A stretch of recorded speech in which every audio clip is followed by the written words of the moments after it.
Hi, welcome again to ingvid.com. I'm Adam. Today's lesson is about inversion. Now, what does inversion mean? Inversion is when you change the order of something, right? So we're looking at grammar. Usually, in a sentence, a subject comes first and then a verb. Today, we're going to look at situations where that is reversed. Now, of course, I'm sure you know that in questions, are you sure? The verb comes before the subject in all questions. That's what makes a question structure a question structure. However, there are other situations where we have this inversion, but we're looking at a sentence. We're not looking at a question. Now, the thing to understand about inversions is that they are very particular. There are only a few expressions that you're going to use inversion with. You can't put them in just any sentence that you want. The examples that I've written on the board are the ones that you might read or that you might want to write. There are other situations that use this, but unless you're writing poetry or artistic, creative novels, you don't need them. And you don't really need to worry about them either. They're very rare. It's very rare you'll see them. It's very, very formal language style, and you'll recognize them hopefully when you do see them. So let's start here. When we have not only, generally speaking, when we have a sentence that begins with a negative, we're going to have inversion, but especially when you have not only, you're going to have inversion, okay? Not only did he, so there's your verb, there's your subject, there's your verb. Okay, we have the helping verb, the auxiliary verb to start. Not only did he win, and then we have the but also to go with not only. This is like an expression that's fixed. You're always going to be looking at the same thing. Not only did he win, but he also broke the record. Whatever. Not only inversion, but also. Under no circumstances. This is another expression that you'll see regularly. And again, we're looking at the negative construction, which is why we're looking at the inversion. Under no circumstances should you call her, call him. Okay? Whatever you do, don't call. Under no circumstances. Circumstances, basically situation. In no situation should you call. In no situation. Same idea. Okay? Another negative, nor. What is nor? Is the negative of or. Okay? Or, nor. Again, many people don't use this word anymore. It's a little bit old-fashioned, a little bit high formality level, but the mayor of Toronto refused to resign, nor do we expect him to. Okay, so after nor, we still have the inversion. Verb, subject, verb. Verb, subject. Okay, I'm not sure if you know the mayor of Toronto. He's very famous now. We're not very proud, but that's a whole other story. Next, so these are the three negatives. These two are also very similar. Again, very formal style, but you might see it, you might want to use it in your essays or whatever. Should you need any help, don't hesitate to call. What does this mean? Should you need? If you need.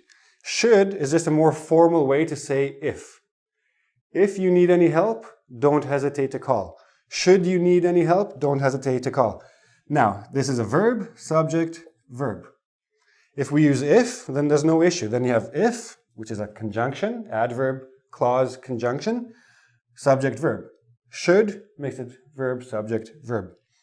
Had is the same thing with the if, but a different structure of the conditional, a different if structure. Had I known you were coming, I would have changed. If I had known, if I had known you were coming. Had I known. It's basically you're making the sentence a little bit shorter, a little bit more formal. You're starting with a verb, a subject, and another verb. Okay? Past perfect, of course. So these are the conditionals, these are the no's. Now we have the comparatives. When you're comparing something. When you're comparing an action. So you're using the clause marker as, not the preposition like. So John speaks Chinese, as does Lucy. Okay, Lucy is actually the subject. Here's the verb. Here's the subject. Now, I could put a period and put a new sentence. So does Lucy. Same idea. Lucy does as well, if I want the subject-verb order. But when you start with as, you're going to invert the order. This is a clause marker, adverb clause marker to compare. More important than love is money. Now you're thinking, well, isn't love the subject? No. Money is the subject. Money is more important than love. But again, style, you want to have a little bit different structure to impress the reader, to make it a little bit different. You start with the comparative, and then the verb, and then the subject. Okay, because than love, this is an object in this situation. Then we have a few expressions. Here comes Jane. Now here is not a subject. Here is here, right? It's an adverb in this situation. Jane comes here. Sounds a little strange, doesn't it? That's why we invert everything to make it a little bit more natural. Here comes Jane. Here comes Jane. Then we have some expressions. Now it looks like a question, but we make it look like a question to give it more emphasis, to give it more strength. Man, is it cold out? I'm not asking you, is it cold out? No, I know it's cold out. I'm telling you it's cold out. I'm telling you very strongly, is it cold out? Man, am I hungry? It means I am really hungry, but we're making it very strong. We're making a point of emphasizing, which is why we invert the subject and the verb, okay? And of course, you have your question. Are you sure? Are you happy? Did he come? Did you see that? Whatever the situation is. So there you have it, inversion. It's not complicated.